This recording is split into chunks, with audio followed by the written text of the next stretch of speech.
আল্লাহর প্রিয় বান্দা হযরতে জুনায়েদ বাগদাদী রাহমাতুল্লাহি আলাইহির নাম আমরা কম শুনি নাই, অনেকবার শুনেছি। কিন্তু হযরতে জুনায়েদ বাগদাদী ওই জামানার একলা ওলি ছিলেন না, ওই জামানায় আরেকজন ওলি ছিলেন হযরতে শিবলি নোমানী রাহমাতুল্লাহ আলাইহি। জুনায়েদ বাগদাদী রাহমাতুল্লাহি আলাইহি জামানার আরো একজন আল্লাহর ওলি, যার নাম হযরতে আব্দুল্লাহ মারুফ মুসাফি রাহমাতুল্লাহ আলাইহি। আরেকজন আল্লাহর ওলি হযরতে আব্দুল্লাহ মারুফ কারকি রাহমাতুল্লাহ আলাইহি। তবে এই তিনজন সহ জুনায়েদ বাগদাদী সহ ওই জামানার বড় একজন আল্লাহর ওলি হযরতে মনসুর হাল্লাদ রাহমাতুল্লাহ আলাইহি, উনিও কিন্তু হযরতে জুনায়েদ বাগদাদীর জামানার ওলি ছিলেন। আমার বাবারা, আমি এই পাঁচজনের কারোর কথাই বলবো না, কিন্তু এই পাঁচজন আল্লাহ পাকের বন্ধু থেকে হযরত জুনায়েদ বাগদাদী, হযরতে আব্দুল্লাহ মারুফ কারকি, হযরতে আব্দুল্লাহ মারুফ মুসাফি এবং শিবলি নোমানী, এই চারজন আল্লাহর ওলির কথা আমি আপনাদেরকে বলতেছি। জুনায়েদ বাগদাদী রাহমাতুল্লাহি আলাইহির বাড়ি হলো বাগদাদ নগরে, আর আব্দুল্লাহ মারুফ কারকি, শিবলি নোমানী, আব্দুল্লাহ মারুফ মুসাফির বাড়ি হলো দামেস্ক এলাকা এবং বাগদাদের মধ্যবর্তী জায়গার মধ্যে। এই তিনজন একদিন হঠাৎ করে নিয়ত করলেন ওনারা ওনাদের দামেস্ক থেকে হযরত জুনায়েদ বাগদাদী আওলাদে রাসূলের দরবারে যাবে। আপনারা বলেন, আওলাদে রাসূল তো কোনো সাধারণ ব্যক্তিত্ব না, আওলাদে রাসূল হইল রাসূলের নসল থেকে এই পর্যন্ত যাদের ধারাবাহিকতা রক্ষা হয়ে বংশ পদমর্যাদা পেয়েছে তারা হইল আওলাদে রাসূল। কথা কন্যা ঠিক না বেটি? ওই আওলাদে রাসূলের ধারাবাহিকতা সাধারণ ভাবে আসে নাই। আমার দয়াল নবী রাহমাতুল লিল আলামিন নবীর কলিজার টুকরা কন্যা মা ফাতেমাতুজ জাহরা রাদিয়াল্লাহু তাআলা আনহা থেকে, হযরত ইমাম হোসেন রাদিয়াল্লাহু তাআলা আনহু থেকে, জয়নুল আবিদিন রাদিয়াল্লাহু তাআলা আনহু থেকে এই পর্যন্ত ধারাবাহিকভাবে আওলাদে রাসূলের ধারাবাহিকতা আসতেছে। তিনজন আল্লাহর ওলি চিন্তা করলেন হযরতে জুনায়েদ বাগদাদী আওলাদে রাসূল, ওনার দেখা আমাদের পাওয়া লাগবে, ওনার দেখা যদি আমরা না পাই আমাদের তিনজনের জীবনটা অসমাপ্ত থেকে যাবে। কি গো, আপনারা এলেমেও বড়, পড়ালেখায়ও বড়, আপনারা জুনায়েদ বাগদাদীর কাছে কেন যাইবেন? ওনার এলেমের কাছে কি আপনারা হার মানলেন নাকি? বলে না, ওনার এলেমের কাছে হার মানি নাই। বলে বংশমর্যাদায় হার মানছেন? বলে হ্যাঁ, বংশমর্যাদার দিক দিয়া আওলাদে রাসূলের সম্মান, আওলাদে রাসূলের মর্তবা, আওলাদে রাসূলের ইজ্জত, আওলাদে রাসূলের ইতরাত অনেক বেশি। এবার আমরা ওই তিনজন একসাথে রওনা করলাম হযরত জুনায়েদ বাগদাদীর দরবারে। আর একই টাইমে হযরত জুনায়েদ বাগদাদী বাগদাদ নগরে ওনার ঘরের মধ্যে বৈশা জুনায়েদ বাগদাদীর একজন খাদেমকে ডাক দিয়া বলতেছে, আমার খাদেম সাহেব, আপনার কাছে আমার একটা আবদার। আমি জুনায়েদের বাড়ির আশেপাশে অনেক কুকুর ঘোরাফেরা করে, এই কুকুরগুলাকে আপনি আমার এখান থেকে তাড়াইয়া দেন, আপনি আমার এখান থেকে তাড়াইয়া দেন। বলে কেন এখান থেকে তাড়াইয়া দিব একটাবার বলেন না? বলে আমার দরবারে তিনজন শরীয়তের আলেম আগমন করতেছে, শরীয়তের আলেমরা আমার বাড়ির মধ্যে আইসা যদি তিনটা কুকুরকে দেখে তারা আমি জুনায়েদকে নিয়ে বাজে মন্তব্য করবে। বলে কেন? বলে কুকুরগুলা দেখলে তারা মনে করবে কুকুরের শরীরের নাফাকি আমার এলাকার মধ্যে আমার বাড়ির আশেপাশে ঘুরতেছে, তারা তিনজন আমার অবহেলা করে চলে যাবে। এবার জুনায়েদ বাগদাদী এই কথা বলার সাথে সাথে ওই কুকুরগুলারে খাদেম সাহেব ডাক দিয়া বলতেছে, কুকুরেরা তোমরা জুনায়েদ বাগদাদীর দরবার থেকে অল্প কিছুদিনের জন্য চলে যাও, এখন তোমরা আসবা না। জুনায়েদ বাগদাদী যেদিন তোমাদেরকে স্মরণ করবে এদিন তোমরা জুনায়েদ বাগদাদীর দরবারে আসবা। এই সাতটা কুকুর জুনায়েদ বাগদাদীর দরবার থেকে বের হয়ে এগুলা অনেক এলাকার মধ্যে ছড়ায়া ছিটিয়ে গেছেন। হযরতে জুনায়েদ বাগদাদী ডাক দিয়া বলতেছে, হে আমার খাদেম সাহেব, শোনো শোনো শোনো, আমার দরবারের মধ্যে তারা তিনজন যখন আগমন করবে এই তিনজনকে সুন্দর মেহমানদারি করবা। ওই তিনজন হঠাৎ করে হযরতে জুনায়েদ বাগদাদী রাহমাতুল্লাহি আলাইহির দরবারে যখন আগমন করলেন, তারা চিন্তা করলেন আমরা জুনায়েদ বাগদাদী আল্লাহর ওলি, ওনার দরবারে এমনি যাইতাম না, যতক্ষণ থাকবো জুনায়েদ বাগদাদীর একটা ছোট্ট কারামত দেখে আমরা এখান থেকে যাব, নচেত আমরা জুনায়েদ বাগদাদীর একটা কারামত না দেখেও যাইতাম না। ও বন্ধুরে, জুনায়েদ বাগদাদীর দরবারে ওই তিনজন আল্লাহর ওলি যখন আগমন করলেন ঠিক এমন টাইমে, কারণ আল্লাহর ওলিরা যারা নিজ নিজ ইলমে তাসাউফের মাধ্যমে ইস্তেখারা করেন, ইস্তেখারা ওনারা ওনাদের বক্তরা সামনে আসলে বক্তের অন্তরের খবরগুলা বলে দেয়।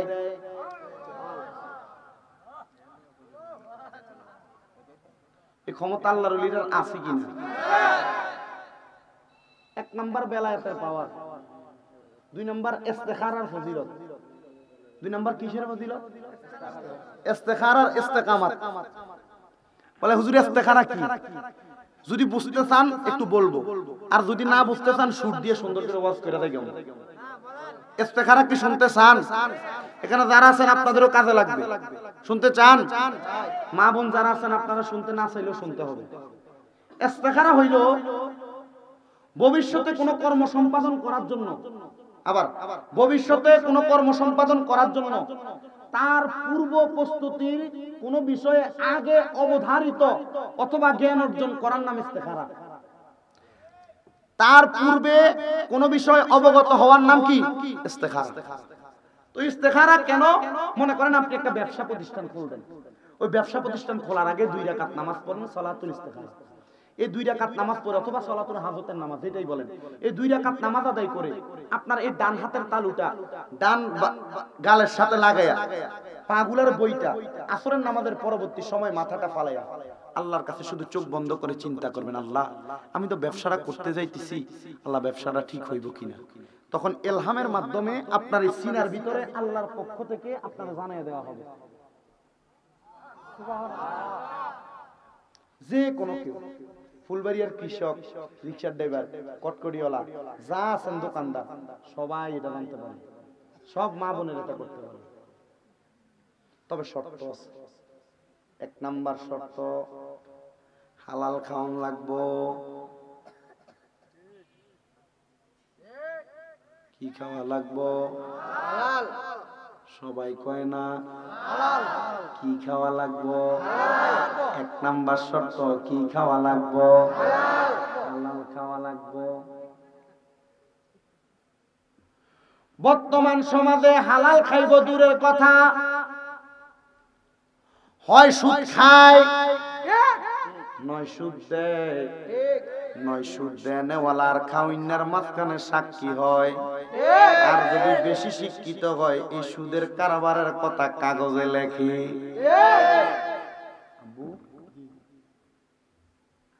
আল্লাহর নবী কয় যে খায়, যে দেয়, যে সাক্ষী হয়, যে লেখে, চাইরোটা সমান অপরাধী, বিচার হইব কর্ম অনুযায়ী।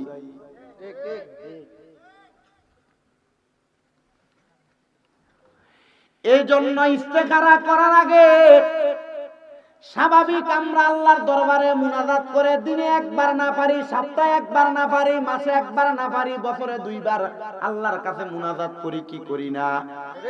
কিন্তু মুনাজাতে আপনি আল্লাহরে কোন, আল্লাহ আমার মার কবরের আযাব মাফ করো, আব্বার কবর আযাব মাফ করো, বংশের কবর আযাব মাফ করো, ব্যবসায় বরকত দাও, আল্লাহ আমার কঠিন রোগ তুমি মাফ কইরা দাও, আল্লাহ আমার পরিবারের উপরে তোমার রহমত নাজিল করো। কত দোয়া করেন, আল্লাহর কসম একটা দোয়া আপনার কবুল হয় না। বলে কেন হয় না? কারণ আপনি হালাল খান না। দোয়া কবুল হওয়ার, ইবাদত কবুল হওয়ার 1 নাম্বার শর্তই হইল কি খাওয়া? আপনি খাননি। সুদখুরে দাওয়াত দিলে আপনি আগে সুদখুরের বাড়িতে দাওয়াতে আগে যান। ওরে সুদের টাকায় ব্যবসা কইরা করলা বাড়ি গাড়ি,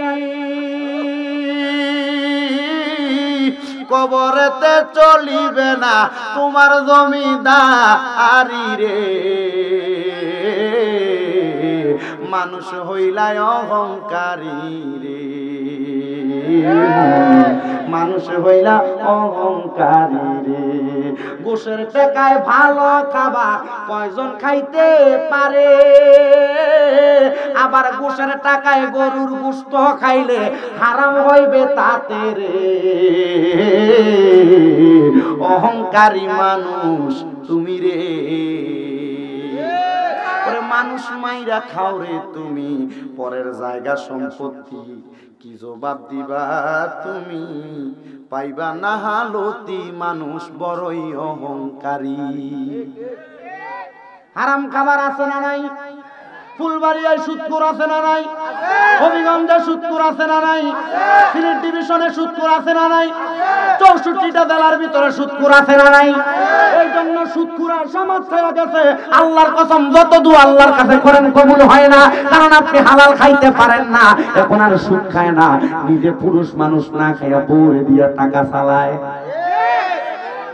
আমি কি জানিনি, তোমার শাশি না জানে, তোমার শাশিরে কয় না দিব। আছে না নাই? 10,000 মাসে 1,000 সুদ, 1 লাখে বছরে 30,000 সুদ। আল্লাহর নবী কয় খাইবা তো খাইবা, কবরে কাঁচা বাঁশের গোড়ার বাড়ি খাইবা। মানে আযাবুন শাদীদ, যন্ত্রণাদায়ক শাস্তি। কাঁচা বাঁশের গোড়াটা বলার উদ্দেশ্য হইলো এ বাঁশ যেডি দিয়ে ফিলার বানছে এসব শুকনা বাঁশ তো এডি দিয়ে বাড়ি দিলে বাঁশ ভেঙে দেবে আপনার আড্ডি দিয়ে শক্ত। আর কাঁচা বাঁশের গিরাটি কাঁচা কাঁচা খায় তো মোটামুটি একটু শক্ত নি, বাড়ি দিলে আড্ডিটা সেটটা ঘুরে দেবে। কথা কয় না কেন? এমন মুসলমান আছে না নাই? মুসলমান দাবি করে নামে কিন্তু কামে মুসলমান না। এই জন্য বাবারা ইস্তেখারা করবা, মা বোনেরা ইস্তেখারা করবা। যুবক যারা আছো এখনো বিয়া করো নাই, বিয়া করার আগে কোনো মাইয়া চাইয়া এ মাইয়ার লগে বিয়া সম্পাদন করার আগে 2 রাকাত নামাজ পড়া মাথাটার এই ডান হাতের নিচে মাথাটা দিয়া তুমি আল্লাহর দরবারে ইস্তেখারা করবা। আল্লাহ যে মাইয়াটারে বিয়া করতেছে এটা ভালো না খারাপ, এবার আল্লাহর পক্ষ থেকে আওয়াজ দিবে এটা খারাপ, যদি ভালো হয় কইবো এটা ভালো, ভালো হইলে বিয়া করবা, না হইলে দরকার নাই। কথা কথা আরে কথা কোন ঠিক না বেঠে? এই জন্য পীরের দরবারে যাইবা, আল্লাহর ওলিরা তাদের নেক নজর এবং ভিন্ন নজরের দ্বারা চোখ দিয়া যদি না দেখতে পায়, অন্তরের হাকিকি চোখ দিয়া মুরিদের মনের খবর বলতে পারে। কথা বলেন ঠিক কিনা? এই জন্য আল্লাহর ওলির দরবারে যায় বেয়াদবি করা যাবে না।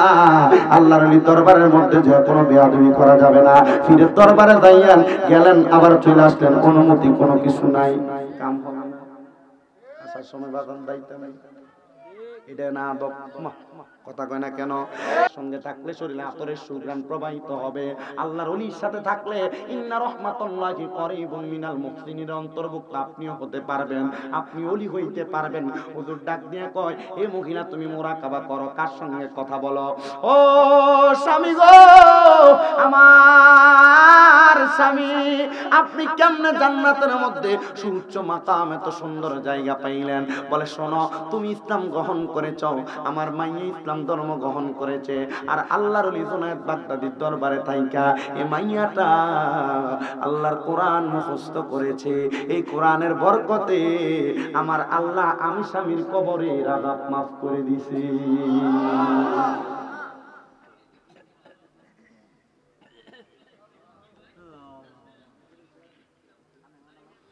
স্বামীর কবরের আযাব মাফ করে দিছে। মহিলাটা বুঝতে পারলেন আল্লাহর ওলির সুহবতের কত দাম। আপনাদের এলাকায় যে আল্লাহর ওলি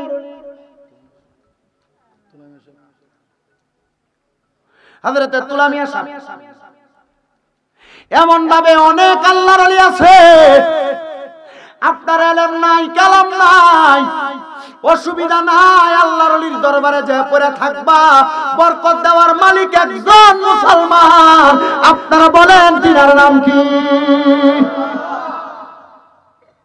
খাজা গরিবের আমাদের দরবারে অনেক পাগল ভক্তরা আসা যাওয়া করত। এখন এত জমজমাট। পূর্বে গরিবে নওয়াজের ইন্তেকালের পরে হযরতে খাজা গরিবে নওয়াজের দরবারে অনেক পাগল ফকিররা আসতো। শুধু আপনাদের খান্দুরা হাবিলি না, ফান্দৌকে না, মিরান সাতাতারির দরবার না, নাসিরউদ্দিন সিবাসালার দরবার না, শাহজালাল শাহপুরানী আমিনীর দরবার না, সকল আল্লাহর ওলির দরবারের মধ্যে পাগলরা আসে। কারণ আল্লাহর নবী কই এরা পাগল না, পাগল না, এরা জান্নাতের বাদশা। পাগলরা কি বলেন কি? পাগলরা জান্নাতের বাদশা। এ মুসলমান,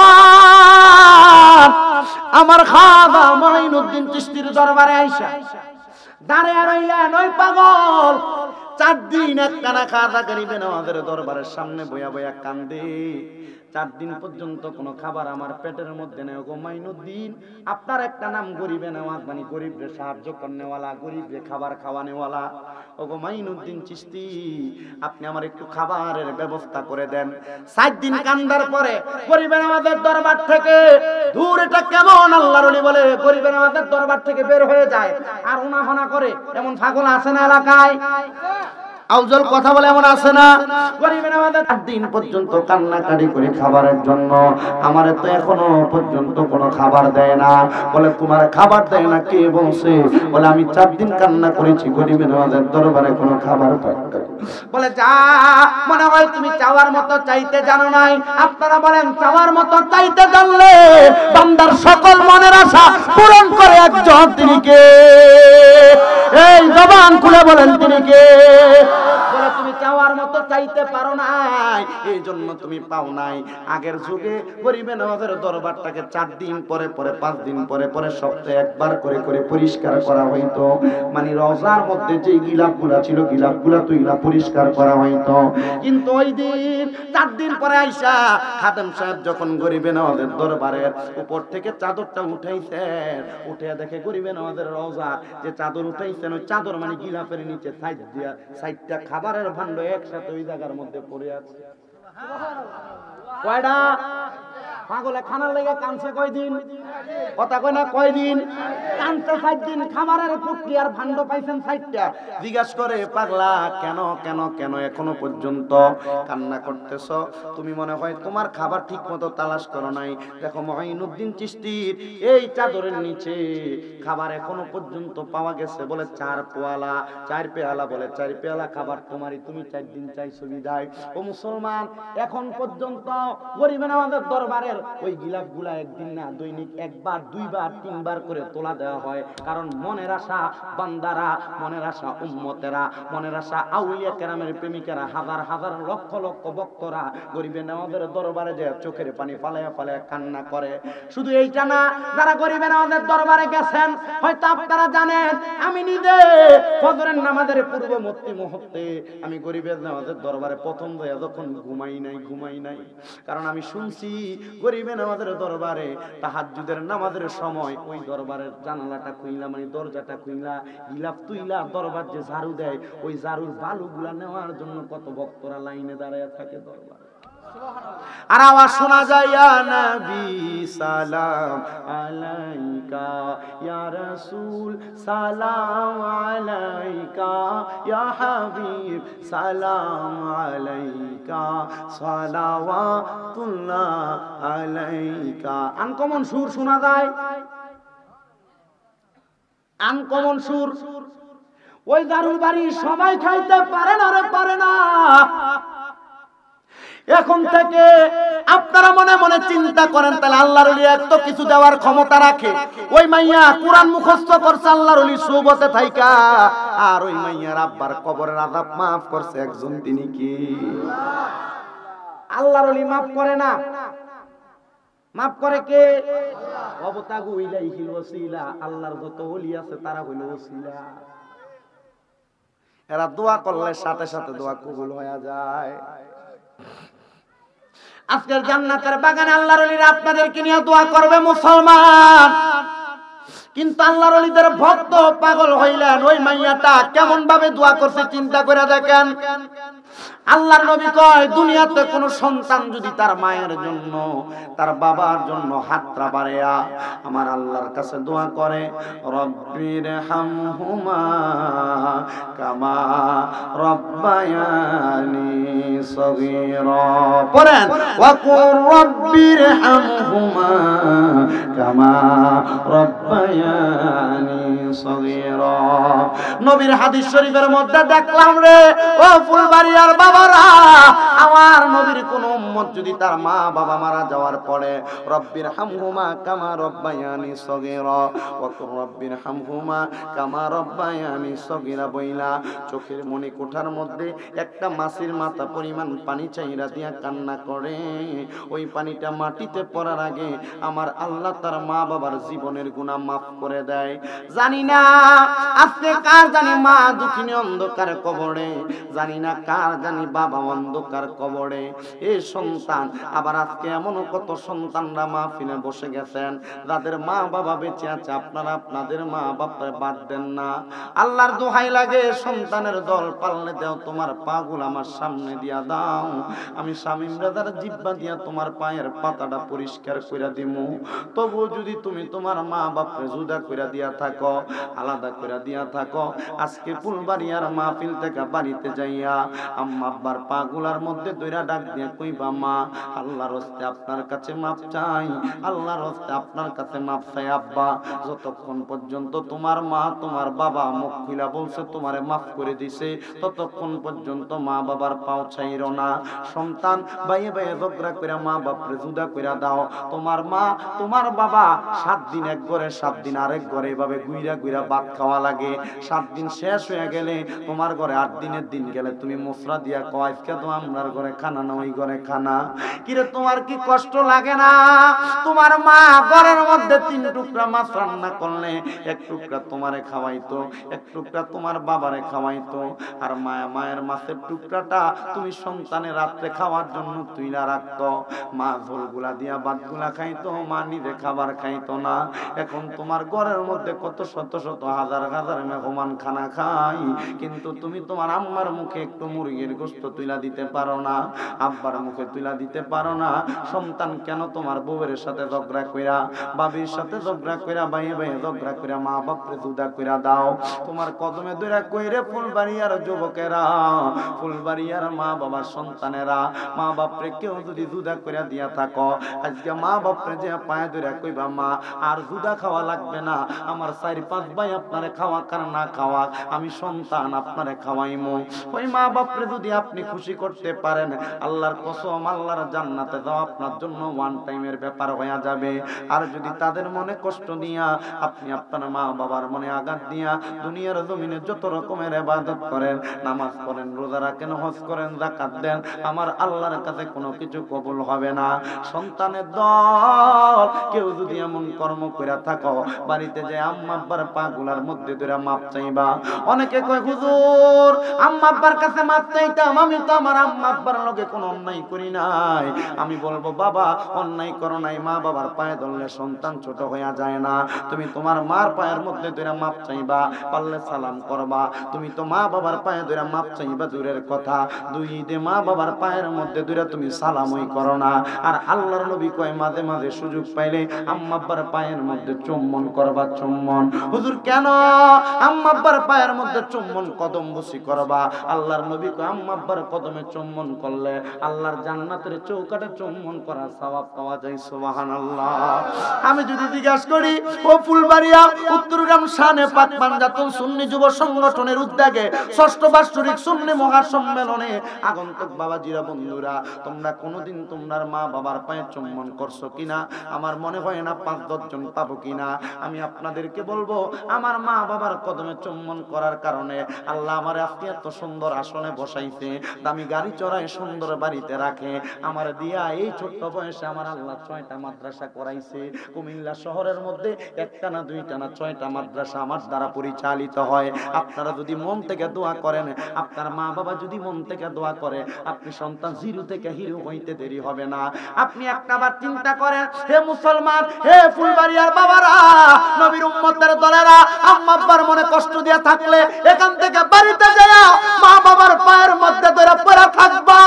আল্লাহর কসম আম্মা আব্বা যতক্ষণ মুখ খুলে বলতেছে মাফ করে দিছি, ততক্ষণ মা বাপের পাও চাইরো না, ততক্ষণ পাও চাইরো না, ততক্ষণ পাও চাইরো না। লাখ লাখ টাকা দান কইরা মক্কা মদিনায় হজ কইরা 5 ওয়াক্ত নামাজ পড়া কবরে যাইবা, ঘরের মক্কা মদিনা মা বাপকে কষ্ট দিবা। আল্লাহর কসম, আল্লাহর কসম জান্নাত নসিব হবে। নবীজি 13 বছর মক্কায় ছিলেন নবুয়ত প্রকাশের পরে। মক্কা থেকে মদিনায় গেছেন। নবীর সাহাবায়ে কেরামরা জিজ্ঞাসা করে, সাহাবীরা তোমরা আমি নবীর কাছে কি চাও? ইয়া রাসূলুল্লাহ আপনি জান্নাতের দরজা প্রথম খুলবেন, আমি আপনি নবীর সাথে জান্নাতে থাকতে চাই।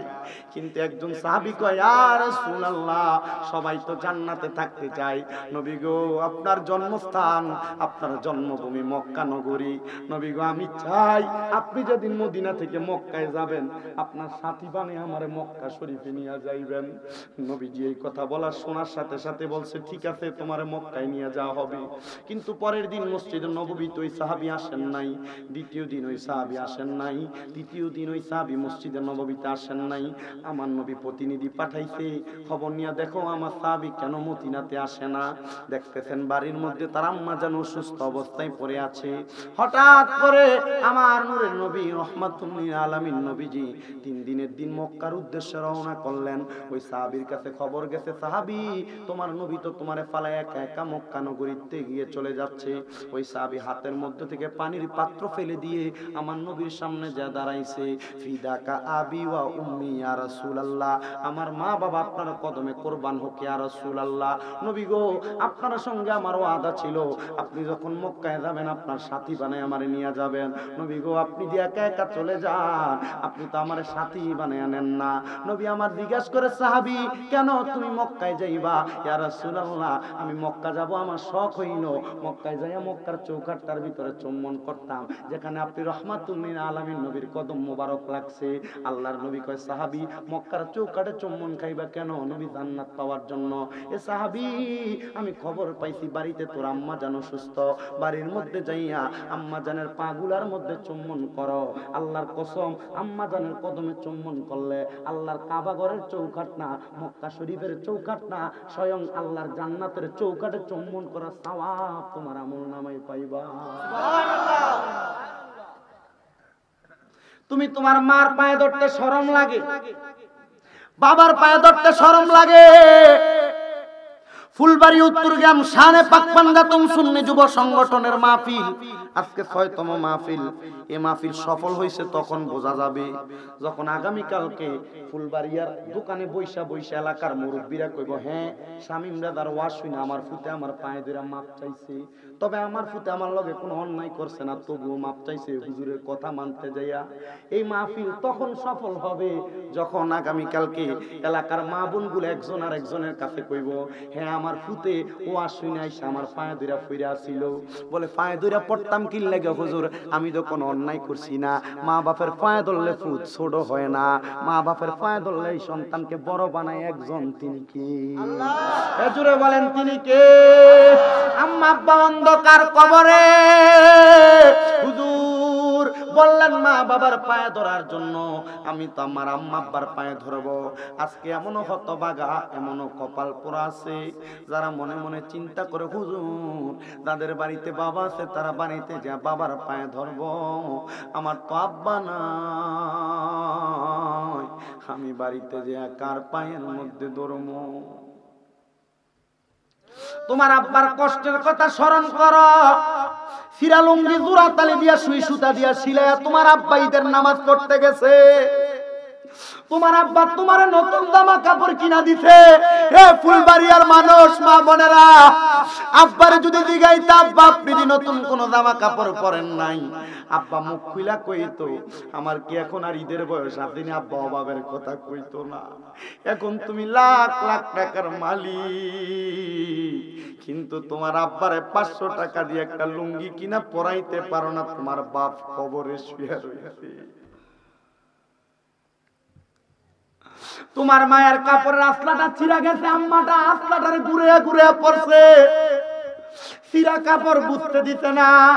ওই কাপড়ের আসলা থেকে 10 টাকা 5 টাকা আমার পানের টাকাটা তুমি পুতের স্কুলে মাদ্রাসায় কাজে যাওয়ার সময় দিয়া দিতে। তুমি সন্তান, আজকে লাখ লাখ টাকার মালিক, কিন্তু মার 1000 টাকা দিয়ে একটা জামদানি কাপড় কিনা পরাইতে পারো না। তোমার মা কবরে কি হইব তোমার টাকা দিয়া, কি হইব তোমার পয়সা দিয়া, যদি তুমি তোমার জনম দুঃখী মা বাবারে এই সম্পদ না খাওয়াইতে পারো। আমি আজকে আসার সময় আমার মারে কইছি, মা আমার ছোট ভাইয়ের অসুস্থ থাকার কারণে গতকালকে আমার কাছে কইছে ওষুধের টাকা দিয়া যায়।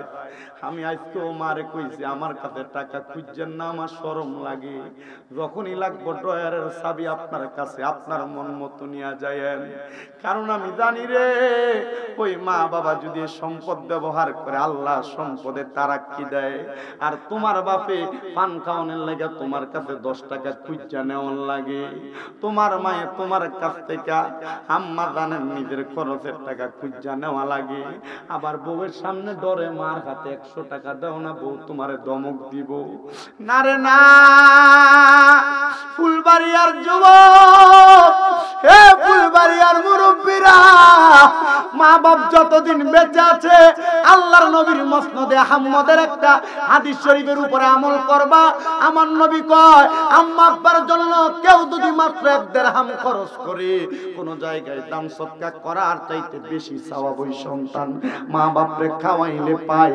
কিন্তু তোমার মা বাপ নাই, মা বাপ অন্ধকার কবরে, আম্মা আব্বারে খাওয়ানোর মতো ক্ষমতা তোমার নাই। আজকের জান্নাতের বাগানে এমন সন্তান আছে হুজুর, যাদের বাড়িতে মা আছে তারা বাড়িতে যে আমার পায়ের মধ্যে ধরে মাপ চাইবো।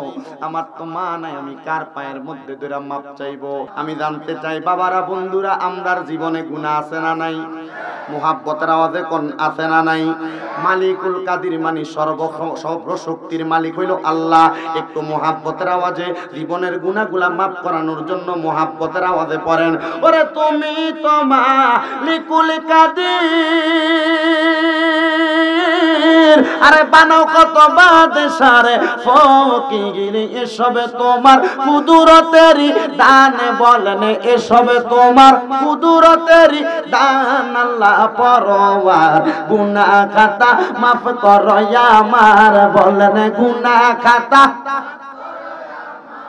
আল্লাহ পরওয়ার গুনাহ খাতা মাফ করো। ওরে না যাই না কইরাছি গুনাহ মাফ কইরা দাও সাইরা বানা, তুমি সারা কে আছে বান্দার, বলো তুমি সারা কে আছে বান্দার। না যাই না কইরাছি গুনাহ মাফ কইরা দাও সাইরা বানা, তুমি সারা কে আছে বান্দার, বলেন তুমি সারা কে আছে বান্দার। তুমি যদি মাফ না করো যাইব আমরা কারো দারে, দয়া করো রহিম রহমান, বলেন দয়া করো রহিম মান। আল্লাহ পরওয়ার গুনাহ খাতা মাফ করো আমার, বলেন গুনাহ খাতা আল্লাহ পরওয়ার গুনাহ খাতা মাফ। তোমার যত বান্দায় আছে পুরুষ বলো নারী বলো, ইবাদত করে যে তোমার আল্লাহ, ইবাদত করে যে তোমার। নারী পুরুষ বান্দা যত তুমি আল্লাহ ক্ষমা করো, নারী পুরুষ বান্দা যত তুমি আল্লাহ ক্ষমা করো। তুমি সারা কে আছে বান্দার, বলেন তুমি সারা দার। আল্লাহ পরওয়ার গুনাহ খাতা মাফ করো আমার, বলেন গুনাহ খাতা গলাটা নে। আল্লাহ পরওয়ার গুনাহ খাতা। তাহলে আমার ভাইয়েরা বাবারা, জবানের মালিক আল্লাহ কথাটা যেমন সত্য, আমাদের চুলের আগা থেকে পায়ের তালু পর্যন্ত সমস্ত দেহের অবয়ব যিনি বানাইছে তিনার নাম আল্লাহ, এই কথাটাও ঠিক তেমন সত্য। কথা কন্যা ঠিক না বেটি? আমার ভাইয়েরা বাবারা, বন্ধুরা রে, এই দুইটা চক্ষু, এই নাকের 2টা ছেদ্র সহ, এই কানগুলা সহ, আমাদের জবান সহ পুরা দেহের অঙ্গ বিতঙ্গ সকল কিছু আমার আল্লাহ পাক রব্বুল আলামিন আমরা বান্দাদেরকে দেওয়ার পরে আল্লাহ কয়, জগতের বান্দার দলেরা ওয়াশকুরু নি'মাতাল্লাহি ইন কুনতুম ইয়্যাহু তা'বুদুন, এই জগতের বান্দার দলেরা তোমরা আমি আল্লাহর নিয়ামতের শুকরিয়া আদায় করো যদি তোমরা আমি আল্লাহর ইবাদত করো। জবানটা বন্ধ রাখবেন না। আপনারা বলেন আমরা ইবাদত করি কার? আর জোরে বলেন না ইবাদত করি কার? আল্লাহর ইবাদত নামাজ, আল্লাহর ইবাদত রোজা, আল্লাহর ইবাদত হজ, আল্লাহর ইবাদত যাকাত, এগুলার মানে আল্লাহ করে না। আল্লাহ আদেশ করছেন বান্দা করার জন্য, কিন্তু আমার আল্লাহ পাক রব্বুল আলামিনের যত বান্দা সবাই যখন এই ইবাদতগুলা করে, এই ইবাদতগুলার মুখাপেক্ষি অন্য কোনো ইবাদত করে না। এই ইবাদতগুলা করতে যাইয়া আল্লাহর কোন বান্দা যখন ইবাদতের পাশাপাশি আল্লাহ পাক রব্বুল আলামিন পেয়ারা হাবিব মদিনার কামলিওয়ালা দয়াল নবী রহমাতুল লিল আলামিন নবীর উপরে একটা কিতাব নাযিল করলেন, সেই কিতাবের নাম হলো কোরআন শরীফ। আমরা সবাই জানি এই ফুলবাড়িয়া এলাকার প্রত্যেক মা বোনের ঘরের মধ্যে একটা একটা কোরআন শরীফ আছে। এই কোরআন তেলাওয়াত যারা করে আমার আল্লাহ পাক রব্বুল আলামিন তাদের সিনা নূর দ্বারা ভরপুর করে দেয়। ইয়া রাসূলুল্লাহ, ওই সিনা নূর দ্বারা ভরপুর করে আমরা জানি। নবী গো ইয়া রাসূলুল্লাহ, যারা কোরআন তেলাওয়াত করতে পারে না তাদের জন্য কি আপনার পক্ষ থেকে কোনো নিয়ামত দিবেন না? আমার মদিনার কামলিওয়ালা দয়াল নবী রহমাতুল লিল আলামিন নবী আমার জানায়া দেয়, উম্মত রে শোনো শোনো শোনো, এটার নিয়ামত হইল আমি আল্লাহ পাকের পেয়ারা হাবিবের পক্ষ থেকে। যেই ব্যক্তি দুনিয়ার জমিনে কোরআন তেলাওয়াত করতে পারে না, সংসারের ব্যস্ততায় পইরা, দুনিয়ার কর্ম ব্যস্ততায় পইরা, ওই ব্যক্তি যদি আল্লাহর কোরআন তেলাওয়াত না করতে পাইরাও আল্লাহর কোরআনের দিকে তাকিয়ে তাকিয়ে চোখের পানি পালায়া পালায়া কান্দে, আমার আল্লাহ পাক রব্বুল আলামিন ওই বান্দাকে কোরআন তেলাওয়াতের সমপরিমাণ সওয়াব প্রদান করবে। আমার ভাইয়েরা বাবারা, পর্দার অন্তরালে অনেক মা বোনেরা আলোচনা শ্রবণ করতেছে, ওই মা বোনেরা ঘরের মধ্যে কোরআন তেলাওয়াত করে, কিন্তু বর্তমান জামানায় মা বোনরা ঘরের মধ্যে কোরআন তেলাওয়াত করতে চায় না। আগে সকালবেলা বাড়ির আনাচে কানাচে যখন ঘোরাফেরা করত, ঘর থেকে কোরআন তেলাওয়াতের গুনগুন গুনগুন শব্দ শোনা যাইত। এখন আর কোরআন তেলাওয়াতের শব্দ শোনা যায় না, এখন আমার মা বোনদের নাকের ডাকের আওয়াজ শোনা যায়। বলে হুজুর কেন কেন? কারণ মা বোনেরা সারা রাত্র টিভি সিরিয়াল দেইকা, মোবাইলে টিকটক ইউটিউব সোশ্যাল মিডিয়া দেইকা রাত্রবেলা ফজরের আগে যায় ঘুমানোর জন্য, এই জন্য নাকের আওয়াজটা বেশি বেশি শোনা যায়। আমি বলবো মা বোনেরা, মিলাদ করাও, দোয়া করাও, যা কিছু করো না কেন, তুমি যদি তোমার ঘরের মধ্যে আল্লাহর কোরআনটা খুলে তেলাওয়াত করো, বরকতের অভাব হবে না। বলে হুজুর কেন এমন কথা বললেন? কারণ আমার মদিনার কামলিওয়ালা দয়াল নবী বলে, ফজরের নামাজের পরবর্তী সময়ে যে বাতাসটা দুনিয়ার আকাশের মধ্যে এবং জমিনে বইয়া যায়, ওই বাতাসটা ঈমানি বাতাস, ওই বাতাসটা কোনো মুনাফিকের শরীরের মধ্যে লাগে না। নবী গো, ওই বাতাস মুনাফিকের শরীরে লাগে না, ইমানদারের শরীরে লাগে। আল্লাহর নবী ডাক দিয়া কয়, ওই সময়টা মুনাফিকেরা ঘুমায়া ঘুমায়া কাটায়া দেয়, আর যারা ইমানদার, ওই ইমানদার বান্দারা ঘুমায়া কাটায় না। ওই বাতাসটা ইমানদারের গায়ের মধ্যে লাইগা যায়, হায়াত বাইরা যায়। আর ওই সময় কোন বান্দা যখন আল্লাহর কোরআন তেলাওয়াত করে, আমার আল্লাহ পাক রব্বুল আলামিন এমন বরকত নাযিল করে, ওই বরকত পাওয়ার পর বান্দা যদি চোখে দেখতে পাইতো, আল্লাহর কসম বান্দা বিশ্বাস করতে পারতো না। সারাক্ষণ দুনিয়ার কর্মব্যস্ততা বাদ দিয়া ওই বান্দাটা আমার আল্লাহ পাক রব্বুল আলামিনের কোরআন শরীফের তেলাওয়াত করত। হযরতে আবু দারদা রাদিয়াল্লাহু তাআলা আনহু আমার নবীরে ডাক দিয়া কয়, ইয়া রাসূলুল্লাহ, ইয়া হাবিবাল্লাহ, আপনি দয়াল নবী, ওই কোরআন তেলাওয়াতের কয়েকটা ফজিলতের কথা আমি আবু দারদারে জানাইয়া দেন, যেন আপনারা উম্মত এই কিয়ামতের আগ পর্যন্ত খবরগুলা যায় না উপকৃত হইয়া যায়। আমার নবী বলে, যেই ব্যক্তি বেশি বেশি আল্লাহর কোরআন তেলাওয়াত করব, আমার আল্লাহ পাক রব্বুল আলামিন ওই ব্যক্তির হায়াত বাড়াইয়া দিব। আমার আল্লাহ পাক রব্বুল আলামিন ওই ব্যক্তির জীবনের গুনাহ মাফ কইরা দিব। আমার আল্লাহ পাক রব্বুল আলামিন ওই ব্যক্তির কঠিন রোগ মাফ কইরা দিব। আমার আল্লাহ পাক রব্বুল আলামিন ওই ব্যক্তির রিজিকের ব্যবস্থা কইরা দিব। আমার আল্লাহ পাক রব্বুল আলামিন ওই বান্দার দুনিয়ার জমিন থেকে কবরে যাওয়ার আগে ঈমানি মরণ দান করব। আমার আল্লাহ পাক রব্বুল আলামিন ওই বান্দা ইন্তেকাল করার পরে সওয়ালের জবাবগুলা সহজ করে দিব। সাধারণ কোন বান্দাকে এই উপহারগুলা দেওয়া হবে না, এই উপহার পাইব তারা বেশি বেশি কোরআন তেলাওয়াত করব যারা। আমি জানতে চাই রে ফুলবাড়িয়ার বাবারা, শানে পাক পাঞ্জাতন যুব সংগঠনের বাবারা, পর্দার অন্তরালের মা বোনেরা, আল্লাহর কোরআন তেলাওয়াত করলে যে এত ফজিলত এত বরকত পাওয়া যায়, আমরা সবাই মুহাব্বতের আওয়াজে কোরআন তেলাওয়াত করতে চাই কি চাই না? নবী আমার যখন ডাক দিয়া কয় উম্মত রে, এই আমি নবীর উম্মতের দলেরা দুনিয়ার জমিনে যারা কোরআন তেলাওয়াত করে আর যারা করতে পারে না তাকে থাকলে সওয়াব হয়। আমার মদিনার কামলিওয়ালা দয়াল নবী এই কথাটা বলার সাথে সাথে নবীর একজন অন্ধ সাহাবী পেছন থেকে হাতটা তুলে ডাক দিয়া কই ইয়া রাসূলুল্লাহ, ইয়া হাবিবাল্লাহ, নবী গো আপনার কাছে জানতে চাই, নবী আপনি বলেছেন যারা কোরআন তেলাওয়াত করবে তাদের অধিক পরিমাণ সওয়াব দেওয়া হবে, আর যারা করতে পারবে না তারা তাকে থাকলে তাদের আমল নামায় সওয়াব দেওয়া হবে। নবী গো আমি তো আমার দুইটা চোখ দিয়া দেখতে পাই না গো নবী, আপনি দয়াল নবী বলেন না, তাই আমি কি কোরআন তেলাওয়াতের সওয়াব পাইতাম না? আমার নবী ডাক দিয়া কয় সাহাবী, কোরআন তেলাওয়াত করতে না পারলেও যখন তুমি ওই কোরআনের মুহাব্বত ভালোবাসা তোমার অন্তরে রাখবা, আমার আল্লাহ তোমার আমল নামায় ওই নেকগুলা সওয়াবগুলা দিয়া দিব। কোন সুবহানাল্লাহ, জোরে কইলেন না সুবহানাল্লাহ? তাহলে আসেন বাবারা, ওই কোরআন তেলাওয়াত করলে যে এত বরকত পাওয়া যায়, এত রহমত পাওয়া যায়, ওই জবানটারে কি বন্ধ রাখবেন না কোরআন তেলাওয়াত করবেন? সুবহানাল্লাহ বল, কইছি কি আর কই, কইছি কি কই? এক পুলিশে এক আসামিরে ধরছে মারবার লাগে। কি লাগা? মারবার লাগে। তার অন্যায় তে পুলিশের সামনে দেখা পুলিশের গাড়ির সামনে উলু উলু উলু উলু করছে। তার দোষ কি? পুলিশের গাড়ির সামনে পুলিশের হরন তার মুখ দিয়ে বাঁধাইছে। তো বাঁধানোর কারণে ওই পুলিশে ধইরা তার ফ্যাশন দিয়ে একটা বেন্দা আছে না, বেন্দা দিয়ে লাড়ি দিয়ে আর কি জোরে বাড়ি দিছে। বাড়ি দিতে মাগো, পুলিশে কয় তুই মাগো কস কি লাগা? কম না আমার মারছুই না, আমি মাগো কইতাম না। তো এনে তো তোর মা নাই, আমি বেড়া মানুষ, আমার মা ডাউন যাইতো না, তুই আমার আব্বা গো ক। হ্যাঁ আমি আপনার আব্বা ডাকতাম কি লাগা? কি লাগা? তুই আমার বেড়া মানুষ, আব্বা ডাকবি না? না আমার মার যিনি বিয়ে করছে তারে আমি আব্বা কো, আপনার কইতাম কি লাগা? ও আচ্ছা তুই এটা বুঝস ক। তো পুলিশের গাড়ির সামনে আইয়া যে উলু উলু বাজান যাইতো না, এটা তুই বুঝস না? হুজুর এটা তো আমি চিন্তা করছি না। আমি কইছি কোরআন তেলাওয়াত করবেন কিনা, একজনে কই সুবহানাল্লাহ, এও এটা বুঝছে না। তবে সুবহানাল্লাহ যে কইছে সওয়াব হইছে না গুণ হইছে? কথা কোন দিই আপনারা? আপনার কি কোনো কষ্ট হইতেছে?